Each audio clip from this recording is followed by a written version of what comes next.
Hi, Positive Readers. It's Binta here, back with another book chat for one of the esteemed Sarah J. Maas's beautiful books in the beautiful, most beautiful ever Throne of Glass series. And this is my book chat for the long-awaited Tower of Dawn. Don't you stop the music, get into it, won't you dance with me? Now, the first note I have is something that's actually not even like a spoiler or anything, but it's a parallel novel. And I was like, I don't know how like me after Empire of Storms thought that this was going to be like a continuation after the book. Like, how would that even happen? I don't know why I thought that. Anyway though, I love this book so much. I was going to say I really enjoyed it. No, I loved it. It was the most flawless thing ever. It's probably my second favorite book this year, or third or something. It's up there with the top 3 for sure. And I just, if it wasn't for Crown of Midnight's absolute greatness, it'd be my favorite in the series too. It's my favorite cover. Crown of Midnight and this one have the best covers, I think. I just love this cover so much. It's just like the whole city, and then you have like the blue at the bottom. I love it. People hate, but I love it. It's beautiful. And then since it's like a novella or whatever, it's gold. Everyone was like, oh my god, this book was too long. It shouldn't have been 600 pages. And blah, blah, blah. I wanted it to be longer. Like, I love this book so much. I love Kale so much. It's the parallel novel to Empire of Storms. As you know, well, you probably don't, because I pretty much raved about it in my book chat. It's not my favorite in the series. It's actually my least favorite in the series. Who am I kidding? And I don't know, it's just a lot of stuff in it that I didn't like. Plus, he wasn't in it, so of course it suffered for that. So this book being just about Kale, Nesrin, and Yrene from Assassin's Blade, it was just the most beautiful thing ever. So without further ado, because I never take too much time talking about like the non-spoilers, because like if you're here on book 6 and don't know, like, unless you didn't read this one and read all the other ones. So this is the spoiler section now.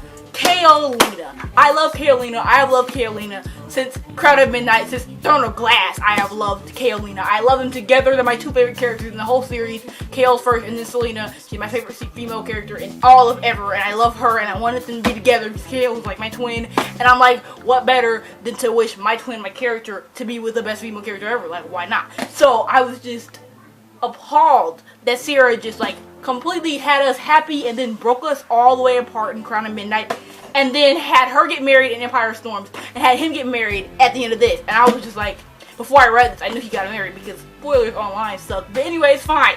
I was just like, on the one hand, I'm happy that they're both happy in their own ways, and I feel like she had to do that because they loved each other so much. I don't know. I'm weird, but leading up to reading this, I was like listening to my Kaolina playlist on Spotify. You can go look that up. It's very depressing, but I love it. And I just been obsessed with them, period. Like 8-track playlists, anything. I've just been obsessed with them because I love them. They're one of my favorite, most tragic shits ever. What am I saying? I have like 2. But yeah, I love them so much. They're just the purest human beings. I'm sorry. Aside from that, let's talk about this freaking book. So basically, it opens up. The second I saw Kale Westfall on the page, I like flew. Like, I screamed. It was just beautiful because I missed him so much. He's my favorite character for a reason, y'all. Don't play. So he's basically recounting all the stuff that has been going on. He's going to Antigua on this boat, and he's in a wheelchair, my little big fetus baby. He's basically talking about all the stuff about Antigua that he knows about and stuff like that.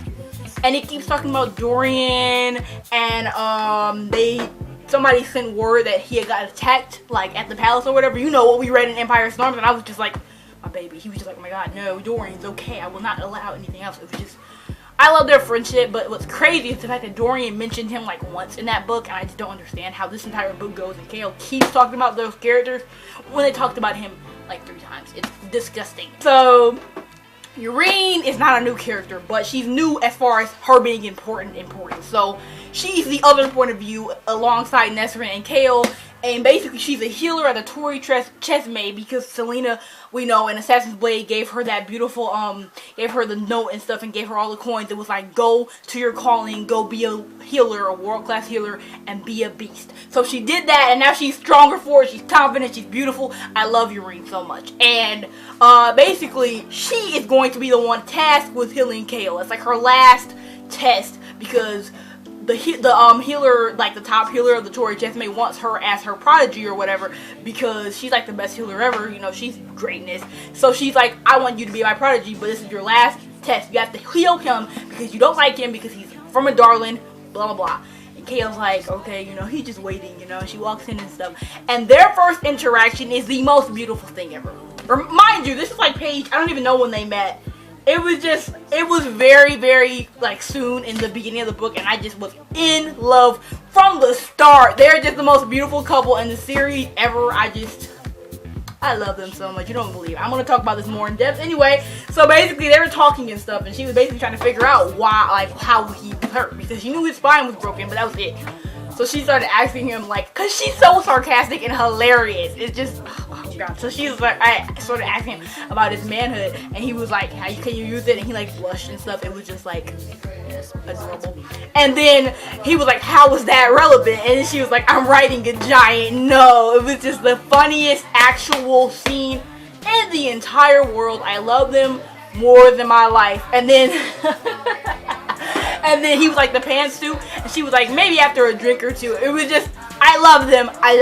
It just, and she was just basically being rude, but like flirtatious. It was just, I love them. She was trying to see like which part, like when does the numbness begin, and it was just, and then she was like looking, and he was like, he said he was gonna have to like stop her. It was just, I think like the majority of my quotes are just them being the absolute best couple ever. What? What? Oh my god. And then that's when I'm thinking, oh my god, yeah, this scene must be over. Time to talk about some plot. No, they're still being cute. So basically, I forgot what she really was doing in this scene. Basically, I think she like put her hand down his pants or something, like to try and see like his hips or something, because I mean his underwear was still on. And then he was like, a little warning. I just, this entire scene was just the best thing ever. I was just sitting on my couch dying. And then after this, she's like, okay, go lay down, you know, because I'm gonna have to feel for your actual spine now. So he's just like laying like on the bed. And then she kept moving her head slower. He's like, really? I just love Kale so much. His point of view is beautiful and hilarious and legitimately me. And then Urine's just the best other half he could ever wish for, and I just love it. It's just beautiful. I never shipped him and Nesrin ever because I just thought he was such a flat character that I just didn't care. Kale deserved someone better, someone more of a beast that had more of a calling and more of an actual life than Nesrin ever had to me. Even after this book, I really just don't feel that connection to Nesrin that I feel like I should. But anyway, this is just a line. I don't know when this was. This obviously is Kale. He shoved against the feeling that he was again 13 years old and trying to talk to a pretty girl for the first time. This book is just like, it's about being remade and becoming yourself and just accepting your, I just freaking love it. It's just the best book ever. I am just baffled by how beautiful this book is. Y'all thought Sarah couldn't get any better? Read Tower of Dawn. They were at dinner because they summoned Kale, the royal family or whatever. They summoned Kale and Nesrin to their table every night or whatever.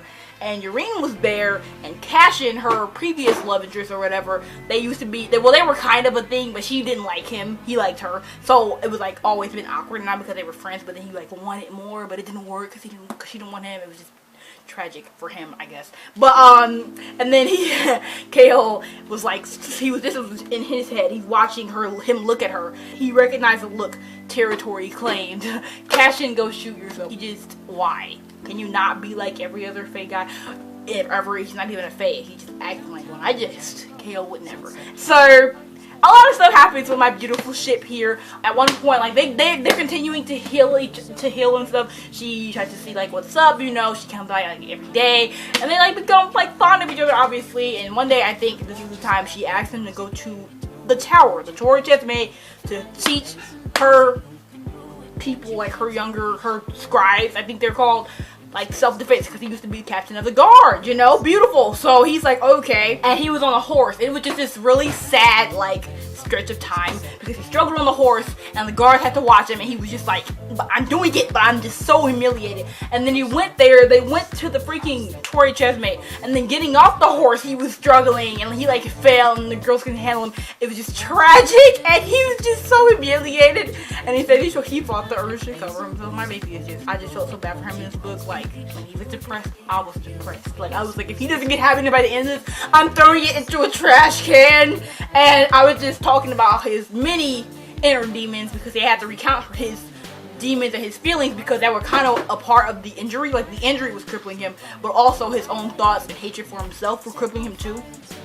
The emotional distress in this book is done so well and beautifully, and so he kept blaming himself how his helping didn't mean anything in the long run, because he kept feeling like every time he tried to help something, it went like completely the other way and didn't work and went wrong, and he tried his best but it didn't go, and he just kept blaming himself for everything. And I was just like, stop, it's not your fault. And I was so freaking angry. Like, in this point in this book, I hated Aileen Galantis. I love her, she's the best female character ever, but I hated her at this part because he kept recounting how she kept blaming him for Nehemia, and he was like, it wasn't my fault, but it was. And I was just like, it's not your fault, it wasn't your fault, you're just a loyal bean, and you're not obligated to tell her anything. It's just idiotic how she still blames him for this. I just let them have any lines about this in Kingdom of Ash, I will go off, okay? Basically, the next thing I have is my life in a book, because this book, literally, KO, a character study for my favorite character.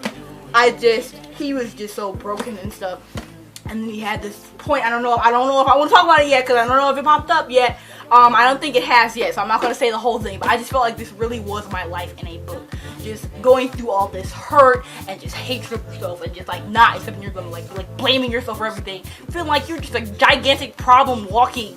And then, we're going to talk about that later, because I don't want to spoil, like, I know I'm not saying I don't want to spoil, I'm going to, but I just like talking like in intervals, like in order. Like, a lot of people just go all over the place. I don't, because my notes are in order. So then they later on after this stuff, and they have like a little fight or whatever, because he's like, you humiliated me and I felt horrible, and I was just depressed. But Yureen was sorry and stuff, you know. So they had this party, and she was talking about the parties early in the book. We didn't really know how crazy they would get, because Darwin parties are pretty crazy too. But because the people of Antica, I love them too. That's a beautiful kingdom. They're so free. Their parties are even crazier. Like, people like came out in like body paint, like not even clothes. It was just like beautifully beautiful. It was like art. And this whole scene was just really nice, because they went to the couch, and then it was nice, but it was horrid, because it was like she was half using him, but not really. Like, she was supposed to be, but then she figured out she didn't want to. She was like, just give me something. But it was very nice. It was very nice scene. And I just have worthless and useless on here, because he was probably feeling that way about himself. He definitely was. I'm not saying he probably was. He definitely was feeling like that. And I just hate that all these notes are so choppy. I want to read this book, so reread it, so I know what everything is, because I hate that I don't really know. But I'm pretty sure this is Yureen, because I don't think KO will say it, but I think KO was like telling her something, and she was like telling her, don't call me that or something. And she was like, I think I'll call you whatever I want. Yureen is a queen. So we had this whole subplot, kind of, not really even a subplot, but KO basically coming to himself. Like, she gets him this ramp thing, and like he starts training with the guards because he's getting better and stuff. And even still in his chair, like, he observes that one of the guards has like a metal arm or something, and then he tells him the story and stuff, and they become like kind of friends. And it's just really nice, because he figured out that even in the other guard's disability or whatever, it didn't make him any less of a person. And basically, I have it here. It took the shortcomings that they had to make them a stronger person. I just felt that on a personal level. And then it says they're not any lesser men or people because of them. Oh my god, Sarah Maas snapped on this book. This is the best book she's ever written, if we're not counting Crown of Midnight. It's definitely the most beautiful one, I think. I felt it the most. And then they started talking about, KO was like, the last time I had fun was like that birthday at the greenhouse, and I was just like, stop recounting Crown of Midnight. I feel like those two books had were like such woven together, because he kept recounting Aelin and how he loves her and stuff like that, and it was just like, why are you recounting my depression stage? And then somebody decided to spoke to him, because he was trying to vouch for Aelin, like, she wouldn't do that, she wouldn't this, she wouldn't that. And then he was like, well, you should know, you were her lover at one point. And I was just like, can you not expose? Can you not, like, and Yureen was sitting there, and she's like, oh my god, it was just, why are you roasting? And then, oh my god, this was depressing. I remember this, okay? So, he went to vouch for Aelin. He was like, I'm gonna, because basically his entire goal is to get this army and to get his leg back. So, he goes into this meeting, and he's like, okay, we're gonna do this. I'm gonna give you this ultimatum, all these jewels, and you're gonna give me an army, and you're gonna send these boats to whatever. And they leave the room. Everyone leaves the room, but him and the Kagan, and they're in the room. And then he keeps trying to plead his case and he's not listening to him, he tries to stand up. He's like, oh, I will not. Like, he's trying his absolute best to stand up, and I'm just screaming. It's just not okay. And then somebody comes and reels him out of the room. He tries his absolute best, and I'm just suicidal. Him talking to Urine. I think this was when, afterwards, he was just like, he's not listening to me and stuff. I don't really remember what happened. I hate it. I love this book. It deserves to be raved about for 1,000 years. It's fine. I will read it one day. So now I have the hallway, because in the midst of all this, the irrelevant characters, obviously, Nesrin leaves with Sartok because he's like, after the party, they figure out that they're not really in love and that they should let each other find their own way or whatever. And she leaves. So that's great. And then Kale and Urine are free to do whatever they want. And they were in the hallway. Freaking hallway. I would never forget this hallway scene because it was beautiful. But they were in the hallway and they were like talking or something. I think she I don't even remember what she did, but it was something really sensual or something. And it said he it was just so beautiful. The servant had to come out stop making so much noise. Rip Kale's dignity. It was just, I love that scene so much. I love them so much. They're beautiful. My ship. My babies just being babies. I just love them. Whatever I was saying, shout out to my past self because, yes, they're just beautiful. They're my ship. So, you read, they've been doing a lot since, the beginning of the book. I know this is all over the place and doesn't have any plot points whatsoever, but I was reading this for KO anyway, so what's the point? So they have a lot of different, escapades. They go to this stream or something, and then she goes off on the Princess Hazar, and, it's bad, but then it's not bad because people are laughing. It's a joke. But anyway, so there's one part where they go to this other camp for something, and then Kale and Urine have different tents, but they end up getting into the same tent. I forgot why, but they go to the same tent, and it's beautiful. She said Urine did not appreciate being toyed with. It was just beautiful. I don't know why I have wobbly on here, but it sounds great. I remember whatever happened was great, okay? And we reappropriated so many things in this book. Selena's quote in Crown of Midnight, she was she looked at Kale and realized that she was home.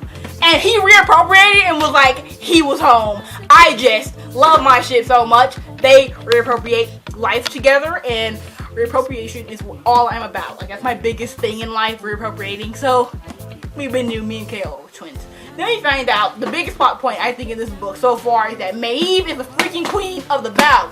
She's not even a normal fake queen that's just really powerful. No, she's the queen of the freaking Vow. So she basically left the Vow or something, and she released other Vows into the world that we didn't even know about before. Not even just Erwin. They're gonna the rest of the Vow. There are 3 kings. So Erwin is already here, but the other 2 are gonna try and come after her because no one talks about Maeve. Then we have, I'm pretty sure this is it.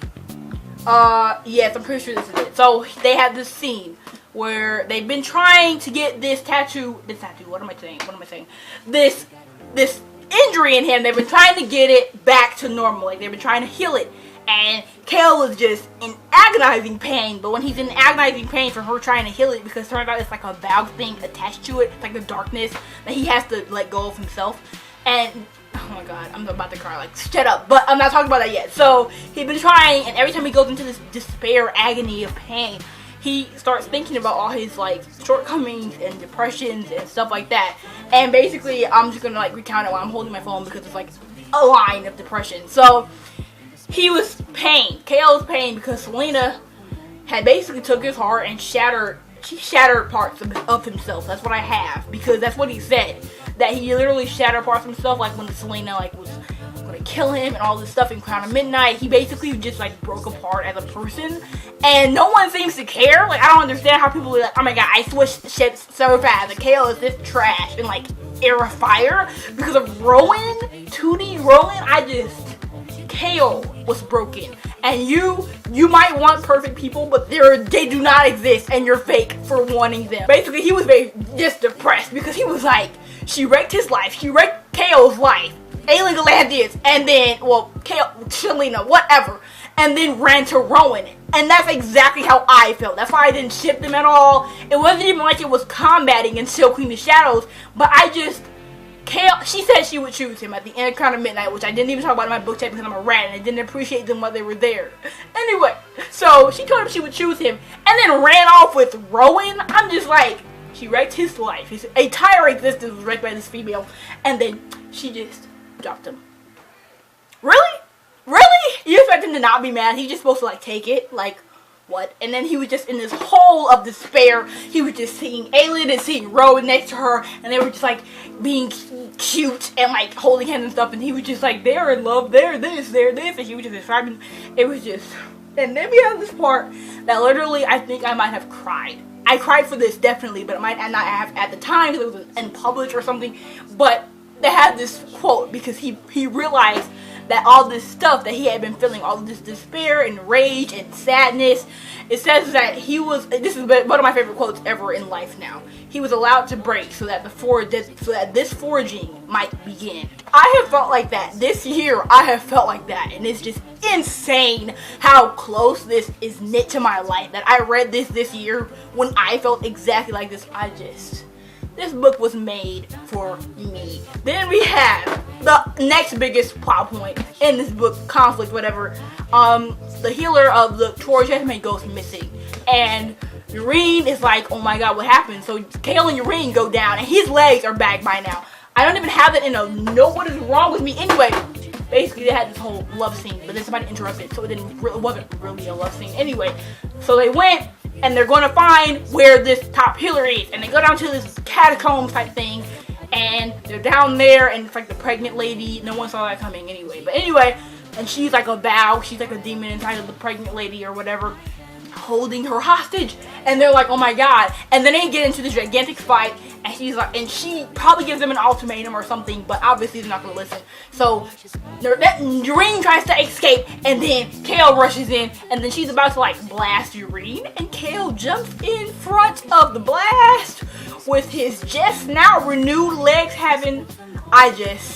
and I was just like, oh my god, why would you do this? And he was just laying on the ground, and she basically cracked his freaking spine again, so his legs are just, but now at least it's just a physical injury and not a depression injury, so that's the only good thing about it. It was just this whole point where she's like, and Yrene's like, oh my god, and Yrene has this fight with the bow thing that's inside of the woman, and then she like knocks it unconscious with her healing or whatever, I believe, but actually it's not her, it's the rest of the healers that came down, because they all came to her aid, and it was just beautiful. And then they healed Kale again, but it was this type of young elite type sacrifice thing. Basically they had to give a sacrifice, several sacrifices for Kale to come back, because he was crawling and stuff. It was just horrible, like his freaking spine broke all over again, just so he could save her, my brave human boy. She's like holding him in her arms, and then they're all like, oh my god, what's going on? And they're all like, it's just like this Akatar type of scene where they all like touch him, and their power is all running through everybody, and they're like, you want to have sacrifice? And she's like, I don't care, sacrifice everything. It's kind of like the legend too, anyway. And then basically the sacrifice is that her power is now his too, so he can walk as long as her power is at its full. If her power is like wavering, then his legs will too, and he'll need a chair again. But the fact that he's not really broken anymore, that he figured out that he's still K.O. Westfall, he's still a man, even though he might not be able to walk. He was like, he'd stay in that chair forever. Just me. I love this book. I love him. I love K.O. Westfall. He is legitimately me. How did this character, I don't know how this happened. Sarah J. Maas, stop stalking me. So then after this sacrifice is made, and basically if one dies then the other will die too, I dare Sarah to kill them off in Kingdom of Ash. I'm just daring it to happen. I hope Martin to her doorstep. Don't quote me on that. Then it's basically the end of the book where he because she saved his daughter, basically, well, is it his daughter? I don't remember. Their entire storyline is irrelevant to me, I'm sorry. But basically he's like, I'll do whatever. I'll do anything for you, because she healed the woman of the vow thing inside of her, because Yrene's power is that she can take the vow out of people, because we figured that out when she's healing Kale. Bless my great invincible queen. Anyway, so she heals his daughter, and he's like, I'll do anything. And she's like, save my people. So he gives her all the men and stuff that she needs, and all the healers come too, and that's basically the end of the book. But My last few notes are basically recounting just how much I love this book so much. But they're like actual intricate things that I just had some epiphanies on. So the first one is the fact that Urine fell in love with Kale when he was in the chair and realized that it didn't matter how he moved through the world. It didn't change who he was. I want to cry. But I know I'm not that emotional, so I'm not. But that's just so beautiful to me. It didn't matter how he moved through the world. He was still that person. Oh my god. I can't. I literally can't. I have never felt more emotionally attached to a book than I feel attached to this one. It's just so close to my own life. I just cannot comprehend. And then I forgot why he was doing this, but he cried over Aylin's handwriting. Oh, no. Oh my god. Urine's been carrying around this note from Selena in Assassin's Blade. And she's like, the world needs more healers or whatever. Back when she was Selena, 16-year-old fetus Selena, going through the world as Erwin's whatever. So Kale knew that, and he bought her a locket to keep it in and stuff, but he didn't really know like the note or whatever, who had wrote it or whatever. He didn't really even know what it was. But then whenever on the boat, he has the note in his hand and he reads it and he cries because it's Aylin's handwriting and he recognized it. My shit! I sob daily for those humans. And this is just the end of the book. And I already said the end of the book was crazy or whatever, but basically Kale's point of view was just legitimately touching me. Like every time he said something, I was just like, me. So basically this last thing he said was, not really sad, but this is one of the last quotes I have. Every step, every curve into darkness, I don't know what I was trying to say. Every moment of despair and rage and pain had led him precisely where he needed to be. If I could cry, I would cry, because this is just the most beautiful book ever. Oh my god, I'm seriously rendered speechless by how close it is to my life, how much I feel this book in my actual soul, and it was just so beautiful. And then we had this last chapter. They decided to rip our hearts out even more. Fireheart. Aylin Galathius' point of view is the last point of view of this book, and basically it's her in a coffin, because Maeve obviously has her in a coffin. Beautiful greatness, right? And basically she like realizes, and they arrive somewhere, and then she gets her out. It's like 2 pages, like a page and a half, and then she's like, let's begin the unmaking of Aylin Galathius.